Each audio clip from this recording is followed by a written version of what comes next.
আজকে আবার খুব ভালো লাগছে যে আমি আমার আরেকটা পরিবারকে সাথে নিয়ে দীর্ঘদিন পর স্ত্রীর শবনম বুবলী এবং ছেলের শেহজাদ খান বীরকে ফিরে পেয়ে যা বললেন টলিউড সুপারস্টার শাকিব খান। তাই তার বিস্তারিত জানতে অবশ্যই ভিডিওটি না টেনে শুরু থেকে শেষ পর্যন্ত দেখে সঙ্গে থাকুন।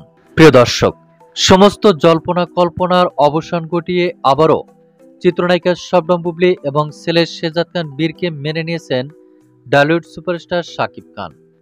এবার এমনই একটা আলোচনা উঠে এসেছে সোশ্যাল মিডিয়ায়।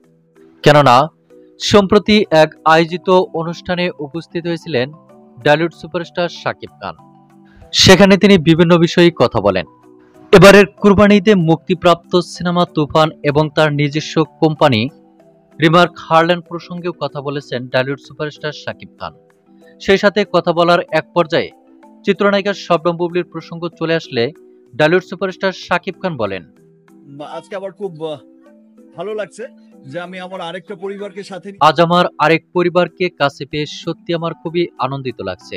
দীর্ঘদিন পর স্ত্রী শবনম বুবলী এবং ছেলে শেহজাদ খান বীরকে কাছে পেয়ে আমার মনটা ভরে গেছে। শুধু আমার নয়, আমার পরিবারের সকলেই খুবই আনন্দিত। এভাবেই স্ত্রী শবনম বুবলী এবং ছেলে শেহজাদ খান বীর প্রসঙ্গে কথা বলছিলেন টলিউড সুপারস্টার শাকিব খান। তো প্রিয় দর্শক, এ বিষয়ে আপনার কি মন্তব্য তা আপনার ধারণা মোতাবেক কমেন্ট করে জানিয়ে দিন নিচের কমেন্ট বক্সে। ধন্যবাদ পুরো ভিডিওটি উপভোগ করার জন্য।